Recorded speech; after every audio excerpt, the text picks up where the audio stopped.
204।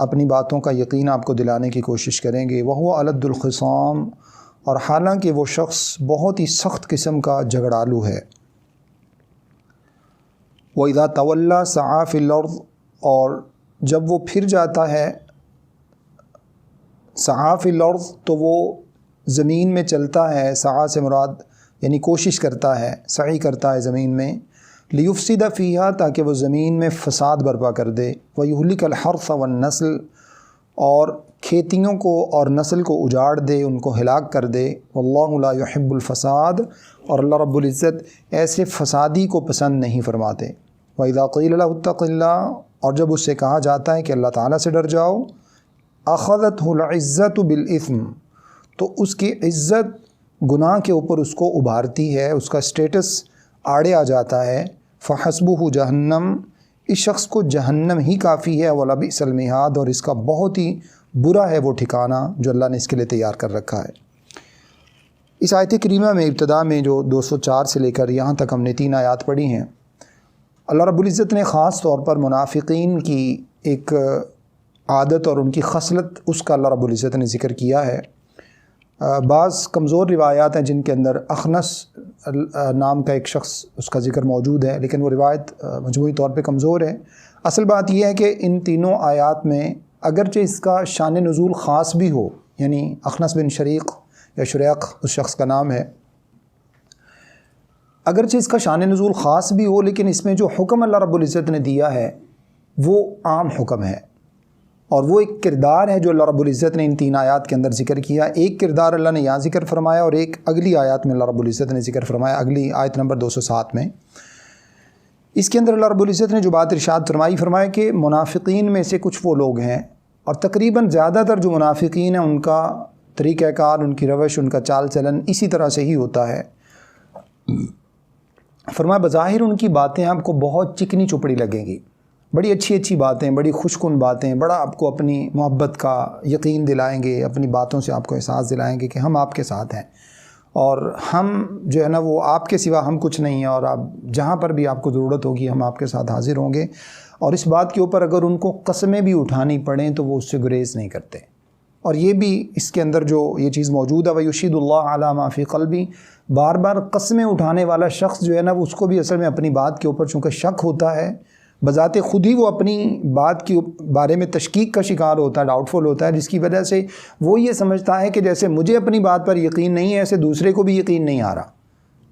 وگرنہ جس شخص کو جو اخلاص کے ساتھ بات کرتا ہے وہ صرف سمپل بات کرتا ہے اور زیادہ صفائیاں دینے کی وہ ضرورت محسوس نہیں کرتا۔ لیکن جو منافق ہوتا ہے چونکہ اس کے اندر چور ہوتا ہے، وہ اپنے اس چور کو چھپانے کے لیے قسمیں اٹھانے کی طرف جاتا ہے۔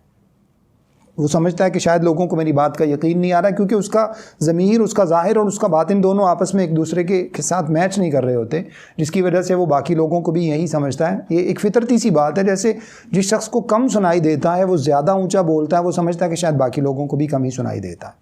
تو یہ انسان کی ضمیر کا معاملہ ہے، وہ چونکہ اندر سے جھوٹا ہوتا ہے اس وجہ سے قسمیں اٹھانے کی کوشش کرتا ہے۔ تو اللہ نے فرمایا نبی صلی اللہ علیہ وسلم کو کہ یہ اخنس ہو یا اس کے علاوہ جتنے بھی منافقین ہیں یہ سب ہوں، فرمایا کہ یہ بظاہر آپ کو بڑی خوش کن باتیں کریں گے، اپنے آپ کے ساتھ جو ہے نا وہ ہونے کا احساس آپ کو دلائیں گے، اور اس کے اوپر قسمیں بھی اٹھائیں گے، اللہ کو گواہ بھی بنائیں گے، لیکن اصل کیا ہے، وہ الد الخصام، سخت قسم کے جھگڑالو ہیں۔ اور اس کے بعد اللہ نے ان کی کردار کشی فرمائی، ان کی جو ہے نا وہ کردار کے بارے میں اللہ رب العزت نے اس کو کھول کر بیان فرمایا۔ وَإِذَا تَوَلَّى سَعَىٰ فِي الْأَرْضِ، فرمایا کہ جب یہ زمین کے اندر جاتے ہیں تو پھر کیا کرتے ہیں، وہاں پر فساد برپا کرنے کی کوشش کرتے ہیں۔ لِيُهْلِكَ الْحَرْثَ وَالنَّسْلَ، تاکہ کھیتیوں کو بھی برباد کر دیں اور نسلوں کو بھی ہلاک کر دیں۔ کھیتیاں کیسے برباد ہوتی ہیں منافقین کے فساد سے، جب ادھر کی ادھر اور ادھر کی ادھر جا کے لگاتے ہیں تو اس کی وجہ سے نتیجے میں لڑائیاں پیدا ہوتی ہیں، جھگڑے پیدا ہوتے ہیں، جنگ کی صورت اختیار ہو جاتی ہے، تو اس کی وجہ سے کھیتیاں بھی برباد ہوتی ہیں، ملکوں اور شہروں کے امن تباہ و برباد ہو جاتے ہیں، جیسا کہ منافقین کے کردار سے پہلے بھی ہوتا رہا اور آج تک ہوتا چلا آ رہا ہے۔ ہم آج تک بھی ان چیزوں کا مشاہدہ کر رہے ہیں. جو لوگ اپنے آپ کو اوپر سے بہت زیادہ کبھی جو ہے نا وہ اہل بیت کی محبت کا اپنے آپ کو وہ احساس دلائیں گے, کبھی کسی چیز کی محبت کا, اور کہیں گے کہ جناب ہم آپ کے ساتھ بڑے مخلص ہیں اور اسلام کے سب سے بڑے جان لیوا اور نام لیوا وہ اپنے آپ کو سمجھتے ہیں, اور اسلام کے اوپر جان نثار کرنے والے وہ اپنے آپ کو سمجھتے ہیں. لیکن حقیقت میں اندر سے اسی طرح کے معاملات ہیں کہ وہ جگہ جگہ زمین کے اندر فساد برپا کرتے پھرتے ہیں. اللہ رب العزت نے ارشاد فرمایا لیفسد فیہا, تاکہ وہ زمین کے اندر فساد برپا کریں, مچائیں. ویہلک الحرث والنسل, اور اس کے ذریعے سے وہ کیا کرتے ہیں, کھیتیوں کا بھی امن تباہ کر دیتے ہیں اور نسلوں کی نسلیں برباد کر دیتے ہیں. اللہ لا یحب الفساد, اور اللہ تو فساد کو پسند نہیں فرماتے. اللہ کو ان کا یہ کردار کسی صورت بھی پسند نہیں ہے. وَإِذَا قِيلَ لَهُ اتَّقِ اللَّهَ,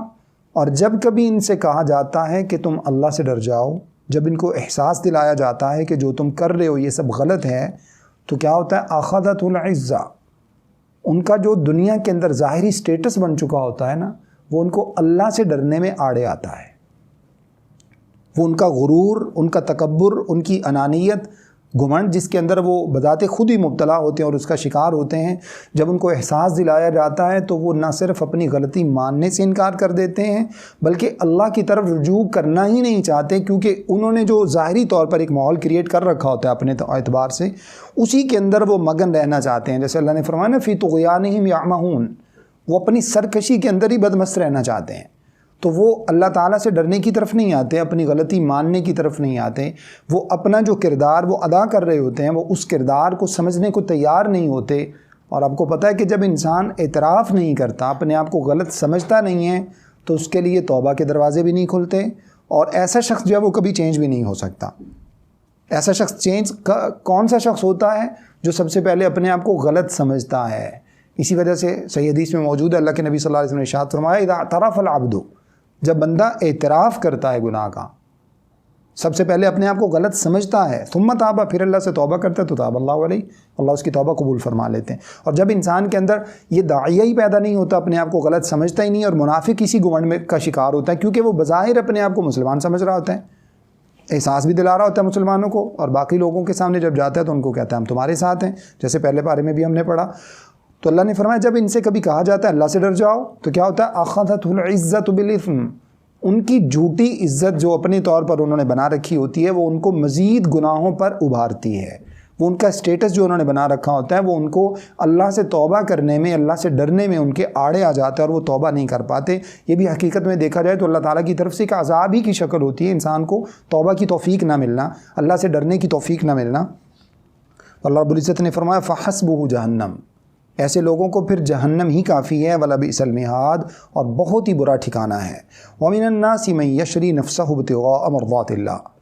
اور لوگوں میں سے کچھ وہ ہیں جو اپنی جانوں کو اللہ کی رضا حاصل کرنے کے لیے بیچ ڈالتے ہیں,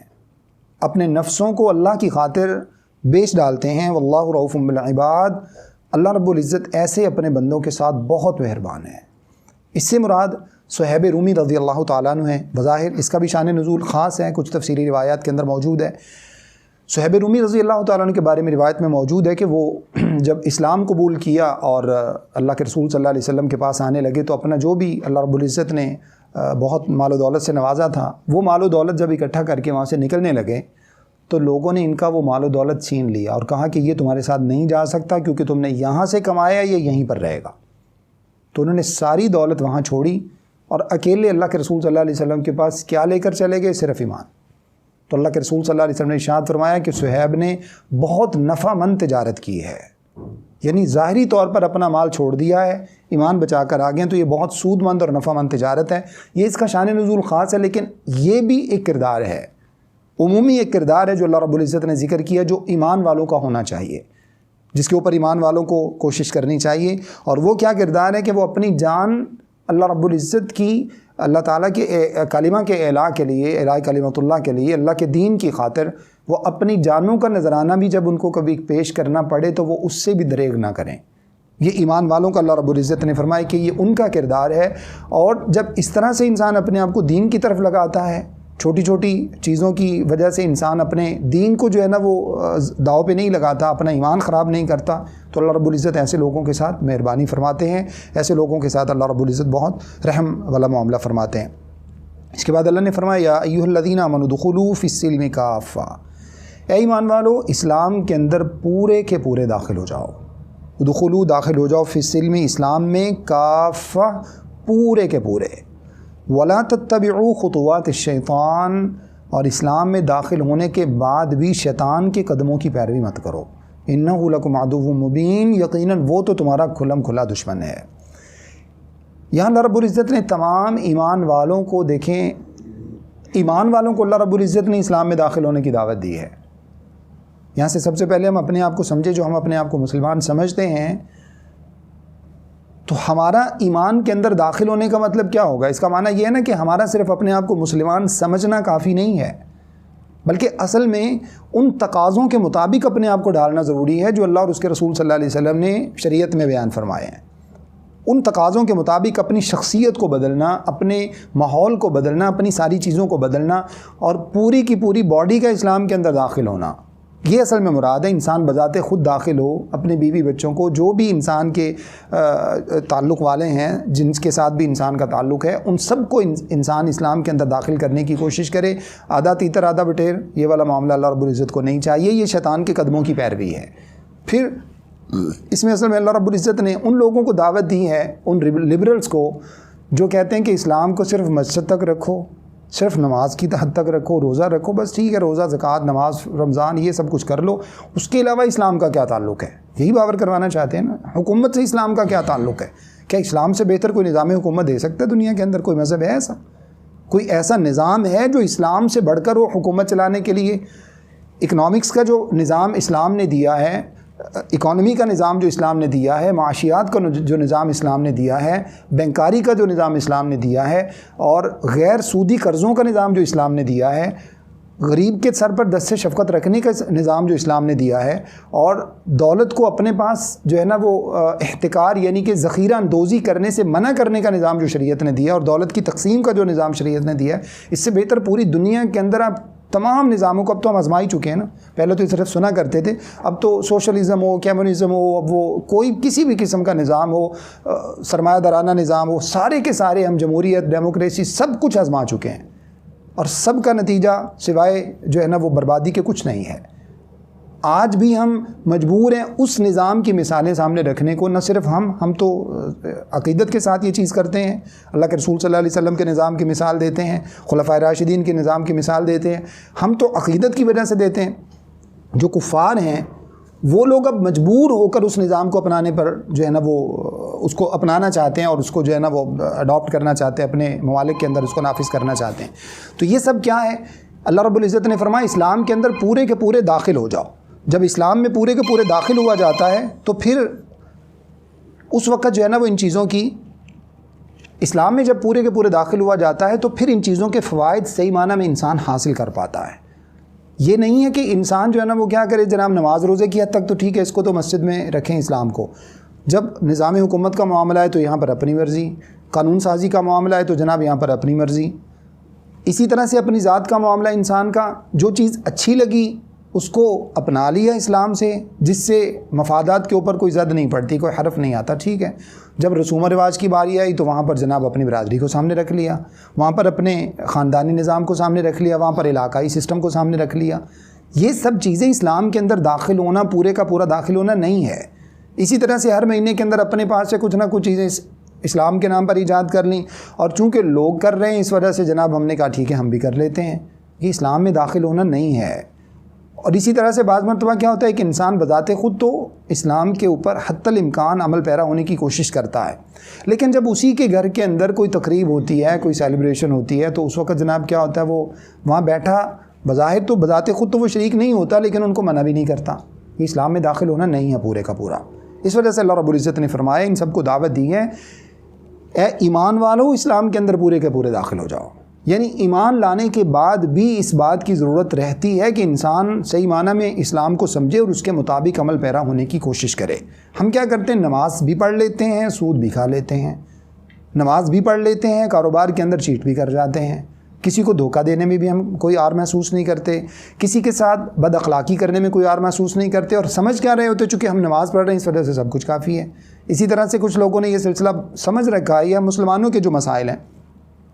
سارا سال ہم لوگوں کو دھوکہ دیتے ہیں، ملاوٹ والی چیزیں بیچتے ہیں، ہمیں ظاہری طور پر پتہ ہوتا ہے کہ جو لوگوں کو ہم کھلا رہے ہیں، جو لوگوں کو جو چیز ہم سے لوگ خرید رہے ہیں وہ سب کی سب ملاوٹ شدہ ہیں، وہ غلط ہیں، اور ایک سال کے بعد جناب یا تو عمرہ پہ چلے جاتے ہیں یا حج پہ چلے جاتے ہیں اور سمجھ لیتے ہیں کہ سب کچھ معاف ہو جائے گا۔ سوال ہی پیدا نہیں ہوتا۔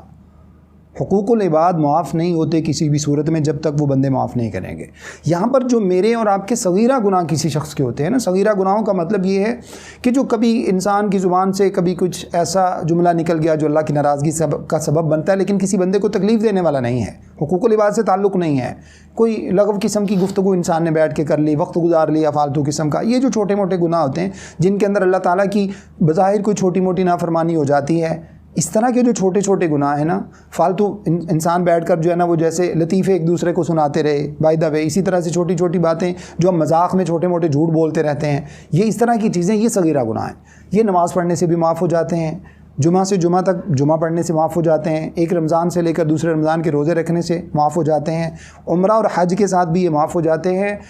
اور حج اور عمرہ کے ساتھ انسان کے کبیرہ گناہ اگر توبہ نہ کی جائے اور ان لوگوں سے معافی نہ مانگی جائے تو معاف نہیں ہوتے۔ صحیح حدیث کے اندر موجود ہے، اللہ کے رسول صلی اللہ علیہ وسلم نے ارشاد فرمایا کہ تمہیں پتہ ہے سب سے زیادہ غریب شخص کون ہے؟ معروف اور لمبی روایت ہے، مختصر آپ کے سامنے عرض کرتا ہوں۔ اللہ کے نبی صلی اللہ علیہ وسلم نے پوچھا تمہیں پتہ ہے سب سے زیادہ غریب کون ہے؟ صحابہ نے عرض کیا اللہ کے رسول صلی اللہ علیہ وسلم جس کے پاس درہم نہ ہو، دینار نہ ہو، ڈالر نہ ہو، مال و دولت جائیداد نہ ہو۔ آپ نے ارشاد فرمایا نہیں، حقیقی غریب وہ شخص ہے جو قیامت والے دن آئے کیسے؟ یأتی بصلاۃ و زکوٰۃ و صدقۃ، فرمایا نماز لے کر آئے، روزے لے کر آئے، زکوٰۃ لے کر آئے، حج عمرے لے کر آئے، یہ سب کچھ ساری نیکیاں اس کے کھاتے میں موجود ہوں گی، لیکن اس کے ساتھ کیا ہوگا؟ وَيَأْتِي قَدْ شَتَمَ هَذَا، ایک بندے کو گالی دی ہوگی، وَأَكَلَ مَالَ هَذَا، دوسرے کا مال کھایا ہوگا، وَسَفَكَ دَمَ هَذَا، ایک بندے کا خون بہایا ہوگا، ایک کو قتل کیا ہوگا، کسی کی غیبت اور چغلی کی ہوگی۔ اللہ کے رسول صلی اللہ علیہ وسلم نے ارشاد فرمایا اب کیا ہوگا؟ اس کی جتنی بھی نیکیاں ہوں گی، اس کی نمازیں، اس کے روزے، اس کے حج، اس کی زکوٰۃ، اس کا جو کچھ بھی ہے وہ سب فرمایا کہ ان حقوق والوں کو دے دیا جائے گا۔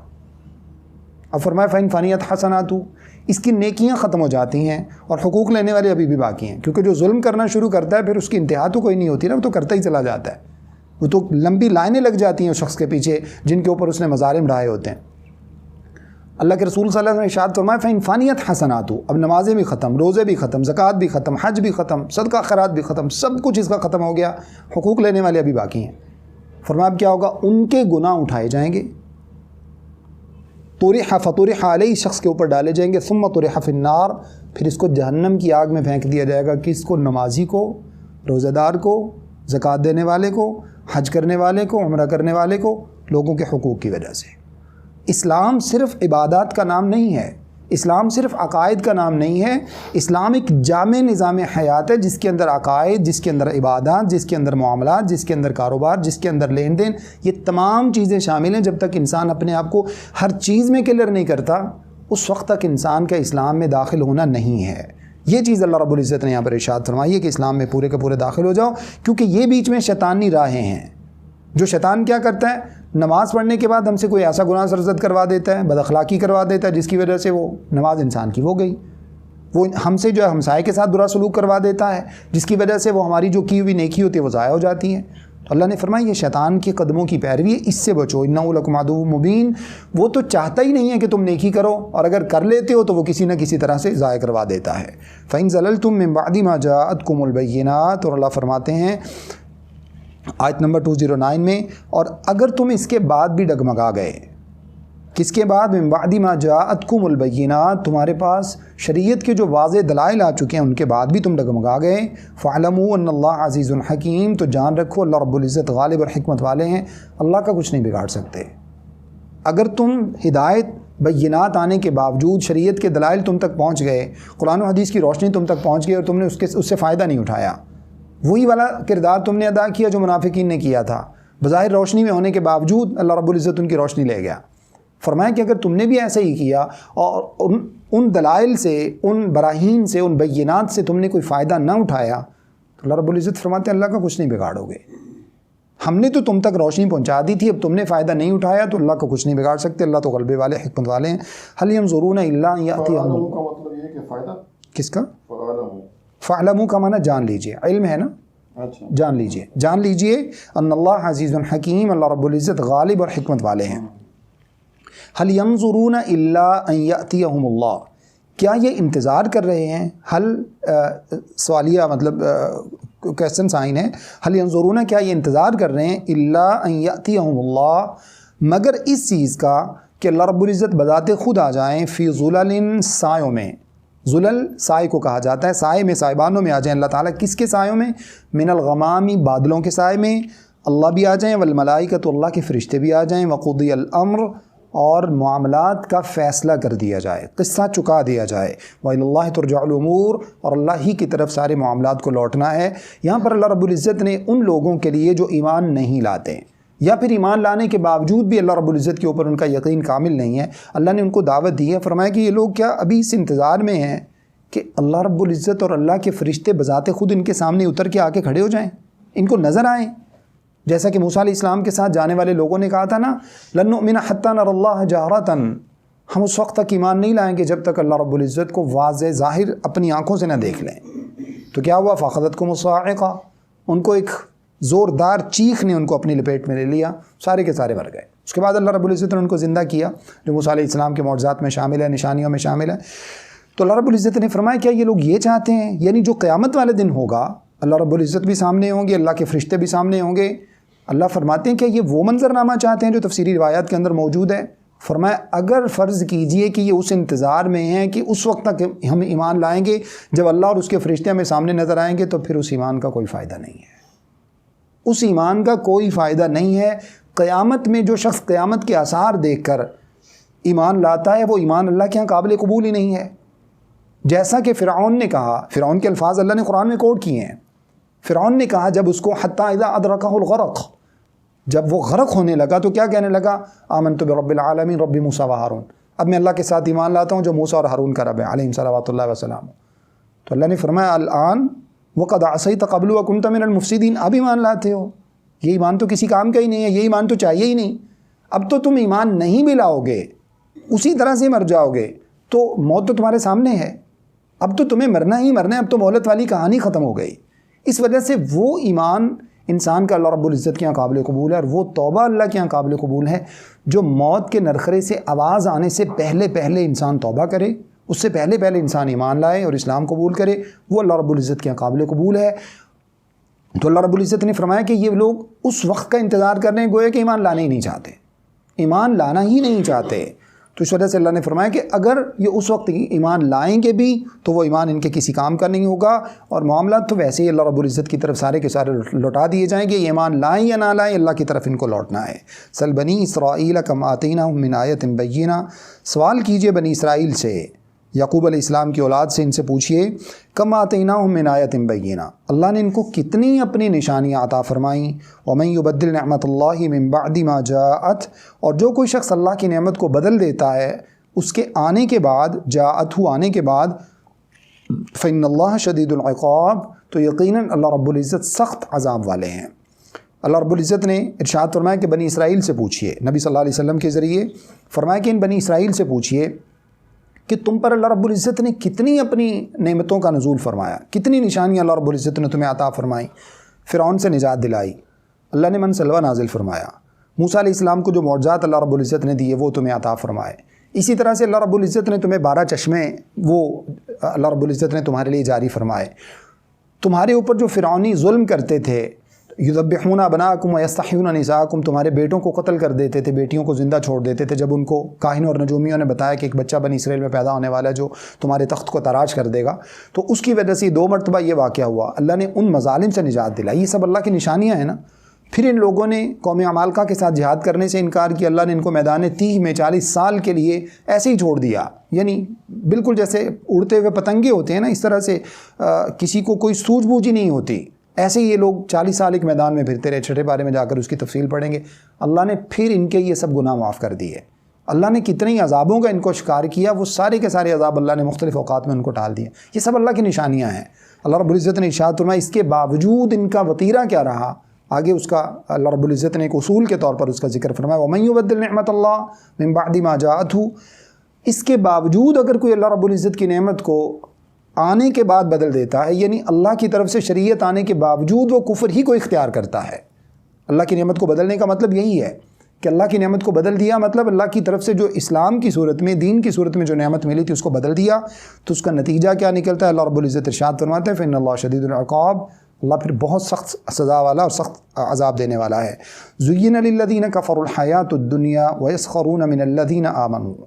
مزین کر دی گئی ہے، زُيِّنَ مزین کر دی گئی ہے للذین ان لوگوں کے لیے، کفروا جنہوں نے کفر کیا، کیا مزین کیا گیا ان کے لیے؟ الحیات الدنیا، دنیا کی زندگی خوبصورت بنا دی گئی ہے۔ وَيَسْخَرُونَ مِنَ الَّذِينَ آمَنُوا، اور اسی گمنڈ میں مبتلا ہونے کی وجہ سے یہ کیا کرتے ہیں؟ یسخرون، مسخرہ کرتے ہیں، تمسخر اڑاتے ہیں ان لوگوں کا آمنو جو ایمان لائے۔ والذین اتقوا فوقہم یوم القیامہ، اور یہ نہیں جانتے کہ جن ایمان والوں کو آج یہ غریب سمجھ کر ان کا مذاق اڑا رہے ہیں، یہ جو تقوی اختیار کرنے والے ہیں، فوقہم یوم القیامہ، یہ قیامت والے دن ان سے کہیں اوپر ہوں گے۔ واللہ یرزق من یشاء بغیر حساب، اور اللہ رب العزت تو جس کو چاہتے ہیں بے حساب رزق عطا فرماتے ہیں۔ اس آیت میں اللہ رب العزت نے ان لوگوں کو مخاطب کر کے یہ بات ارشاد فرمائی ہے جو کفر کو ترجیح دیتے ہیں، دنیا کو ترجیح دیتے ہیں، اور اپنے اس گمنڈ کی وجہ سے جو دنیاوی نعمتیں اللہ رب العزت نے ان کو عطا فرمائی ہوتی ہیں، ان نعمتوں کی وجہ سے جن آزمائشوں میں اللہ نے ان کو ڈالا ہے، ان آزمائشوں کی وجہ سے وہ کیا کرتے ہیں؟ ایمان والوں کا مذاق اڑاتے ہیں۔ اب یہاں پر ایک چیز کو سمجھ لیجئے، اللہ تعالیٰ کی طرف سے دنیاوی اعتبار سے انسان کو کسی نعمت کا ملا ہونا اس بات کی دلیل نہیں ہے کہ یہ بندہ اللہ رب العزت کے یہاں کامیاب ہے۔ ضروری نہیں ہے کہ جو آسائشیں، جو سہولیات ہمارے پاس موجود ہیں یہ سب اللہ کی نعمتیں ہی ہوں، یہ اللہ کی آزمائش بھی ہو سکتی ہیں۔ اس کو پہچاننے کا طریقہ یہ ہے کہ اگر یہ اللہ تعالیٰ کی نعمت ہے، وہ چیز ملنے کے بعد جو کچھ بھی انسان کو اللہ کی طرف سے ملتا ہے، چونکہ اللہ ہی سب کچھ عطا کرتے ہیں، وہ کبھی نعمت ہوتا ہے کبھی آزمائش ہوتی ہے، اگر وہ چیز آنے کے بعد ہمارے دین کے اندر کمی کوتاہی نہیں ہوتی بلکہ ہم پہلے سے دین میں بہتر ہو جاتے ہیں۔ مال ملنے کے بعد ہماری نمازیں نہیں چھوٹتی، ہماری نمازیں پہلے سے بہتر ہو جاتی ہیں۔ اگر ہم نے کوئی نیا گھر خرید لیا، اس کی وجہ سے اب ہماری دین کے اندر جو پہلے سستی تھی وہ بہتر ہو جاتی ہے، اب ہم سستی نہیں کرتے بلکہ اب ہم اسلام کے اندر اور بہتر ہو جاتے ہیں۔ سہولیات کی وجہ سے انسان آسائشوں میں آ جاتا ہے، تو اب انسان کو اسلام کے اندر اور زیادہ بڑھنا چاہیے۔ حقوق و جو فرائض ہیں انسان کے، انسان اس کے اندر کوئی کمی کوتاہی نہیں کرتا، تو یہ جو ملنے والی چیزیں انسان کے لیے نعمت ہے۔ ویسے صحیح حدیث میں موجود ہے، دو لوگ ہیں جن کے ساتھ اللہ کے نبی صلی اللہ علیہ وسلم نے ارشاد فرمایا حسد کیا جا سکتا ہے، یعنی رش کیا جا سکتا ہے۔ وہ کون سے ہیں؟ جن کو اللہ رب العزت نے قرآن کی نعمت عطا فرمائی ہو اور وہ دن رات اس کی تلاوت کرتا ہو، اور دوسرا جس کو اللہ رب العزت نے مال کی نعمت عطا فرمائی اور وہ دن رات اللہ کی راہ میں خرچ کرتا ہو۔ تو یہ اللہ کی راہ میں خرچ کیا جانا مال کا، اس حقوق والوں کو ان کے حقوق پہنچانا، زکوٰۃ کے وقت زکوٰۃ نکالنا، صدقات و خیرات کا اہتمام کرنا، اگر یہ چیز موجود ہے تو وہ چیز اللہ کی نعمت ہے۔ اور اگر یہ چیز موجود نہیں ہے، مال ملنے کے بعد، نعمت ملنے کے بعد اب انسان پہلے سے بھی سست ہو گیا، اب نمازیں بھی گئیں، اب حقوق بھی گئے، اب انسان کا جو کچھ بھی معاملات تھے، رشتہ داروں کے ساتھ تعلقات، وہ بھی سب خراب ہو گئے، سب کچھ گیا انسان کا، تو سمجھ لیجئے نعمت نہیں ہے، یہ اللہ تعالیٰ کی طرف سے آزمائش ہے۔ اللہ نے فرمایا یہی آزمائش اللہ نے اس کے اندر کافروں کو مبتلا کر رکھا ہے۔ اسی وجہ سے اللہ رب العزت نے ارشاد فرمایا کہ کافروں کا دنیا کے اندر ان کا یہ تجارتی سفر اور ان کا دنیا کے اندر آنا جانا، ادھر سے ادھر ادھر سے ادھر، اور کتنی ریل پیل آپ کو بظاہر نظر آتی ہے، فرمایا یہ ریل پیل آپ کو دھوکے میں نہ ڈال دے، لا یغرنک تقلب الذین کفروا فی البلاد۔ مختلف شہروں میں ان کا آنا جانا، ان کی تجارت اور ان کی ٹیکنالوجی میں ترقی اور ان کی یہ سب چیزیں، نو ڈاؤٹ کہ مسلمانوں کو اپنے اعتبار سے ہر ترقی کے اندر آگے بڑھنا چاہیے، لیکن اگر وہ ان چیزوں کے اندر بہت آگے ہیں، دنیا جہان کی جتنی بھی دولت ہے ساری مرتکز ہو کر انہی لوگوں کے پاس جو ہے نا وہ اکٹھی ہو گئی ہے اور انہی کے ہاتھ میں وہ جیسے چاہیں دنیا کو جو ہے نا وہ گھماتے رہتے ہیں دولت کے اعتبار سے، اللہ نے فرمایا یہ چیزیں آپ کو پریشان نہ کریں۔ اگر آپ کے وسائل میں آپ کے پاس کچھ نہیں رہا تو یہ چیزیں آپ کو پریشان نہ کریں۔ ہاں ایک چیز ہے جس کے اوپر آپ کو قائم رہنا ہے اور وہ اللہ کے ساتھ ایمان ہے، وہ اسلام کی جو شریعت کو اللہ رب العزت نے جو آپ کو عطا فرمائی ہے آپ اس کے اوپر کاربند رہیں، تو یہ چیز قیامت والے دن ان کے لیے وبال بن جائے گی۔ جیسے اللہ نے فرمایا دنیا کے اندر ان کے لیے یہ خوبصورتی، یہ دنیاوی آسائشیں، یہ مال و متاع، یہ سب کچھ ان کے لیے ایک دھوکہ بنا دیا گیا ہے، خوبصورت کر دیا گیا، اسی کے اندر وہ اسی گھمنڈ میں مبتلا رہتے ہیں اور اس کے نتیجے میں کرتے کیا ہیں؟ ایمان والوں کا مذاق اڑاتے ہیں۔ اللہ رب العزت نے فرمایا یہ مذاق جو ایمان والوں کا یہ اڑاتے ہیں، یہ کیا جانیں کہ بظاہر ان کو غریب اور فقراء نظر آنے والے، جیسے اس وقت کے اعتبار سے اگر دیکھا جائے صحابہ کرام رضوان علیہم اجمعین، ان کے پاس کپڑے بھی تن کے پورے نہیں ہوتے تھے، ان کے پاس جو ہے نا وہ باقی بھی چیزیں نہیں ہوتی تھی، رہنے کو گھر اچھے نہیں ہوتے تھے، کھانا اچھا نہیں ہوتا تھا۔ آپ صلی اللہ علیہ وسلم کئی مرتبہ فاقوں میں وقت گزارتے۔ بعض حدیث کے اندر موجود ہے، عائشہ رضی اللہ عنہ فرماتی ہیں اللہ کے رسول صلی اللہ علیہ وسلم نے کبھی پیٹ بھر کر زیتون کا تیل اور روٹی نہیں کھائی، مطلب کبھی ایسا نہیں ہوا کہ دن میں آپ صلی اللہ علیہ وسلم نے اس دن زیتون کا تیل بھی وافر مقدار میں موجود ہو جس سے کھانا کھاتے ہیں، اور اس دن جو ہے نا وہ روٹی بھی وافر مقدار میں موجود ہو جس سے پیٹ بھر کے کھائیں۔ تو اس طرح کے معاملات میں زندگی گزارنے کے باوجود اللہ نے فرمایا ان کفار کو کیا پتہ کہ یہ بظاہر جن کو غریب، فقراء، مساکین سمجھتے ہیں، قیامت والے دن اللہ کے یہاں کتنے بلند و بالا درجوں کے اوپر یہ فائز ہوں گے۔ اسی وجہ سے فرمایا والذین اتقوا فوقہم یوم القیامہ، اللہ سے ڈرنے والے قیامت والے دن ان کفار سے کہیں اوپر ہوں گے درجات کے اعتبار سے۔ اللہ یرزق من یشاء بغیر حساب، اللہ جس کو چاہتے ہیں بے حساب رزق دیتے ہیں۔ رزق صرف وہ نہیں ہے جو دنیا کے اندر انسان کو ملتا ہے، جس کو ہم رزق سمجھتے ہیں عموماً، اگر کوئی کھاتا پیتا تو ہم سمجھتے ہیں اس کے پاس رزق ہے۔ اصل رزق تو انسان کے پاس یہ ہے کہ بے شک تھوڑا ہی کیوں نہ ہو، اس کے اندر انسان کا سکون موجود ہو، انسان کا اطمینان موجود ہو، اور اطمینان اللہ تعالیٰ کی یاد کے علاوہ کسی بھی صورت میں نہیں آ سکتا۔ تو اس وجہ سے مال کا تھوڑا ہونا اصل جو ہے نا وہ انسان کا بے رزق ہونا نہیں ہے، بلکہ اللہ تعالیٰ کی طرف سے اس مال کے اندر برکت کا ہونا اور اس رزق کے ساتھ سکون اور اطمینان کا ہونا اور اللہ تعالیٰ کے دین کے ساتھ جڑے رہنا، یہ اصل میں اللہ تعالیٰ کی طرف سے رزق ہے۔ اور اسی کی وجہ سے قیامت والے دن بھی اللہ رب العزت انسان کو جنت کی صورت میں رزق عطا فرمائیں گے۔ اللہ سے دعا ہے کہ جو کچھ میں نے آپ کے سامنے بیان کیا مجھے اور آپ سب کو سمجھنے، عمل کرنے اور آگے پہنچانے کی توفیق عطا فرمائیں۔ استغفر اللہ لی ولکم ولسائر المسلمین۔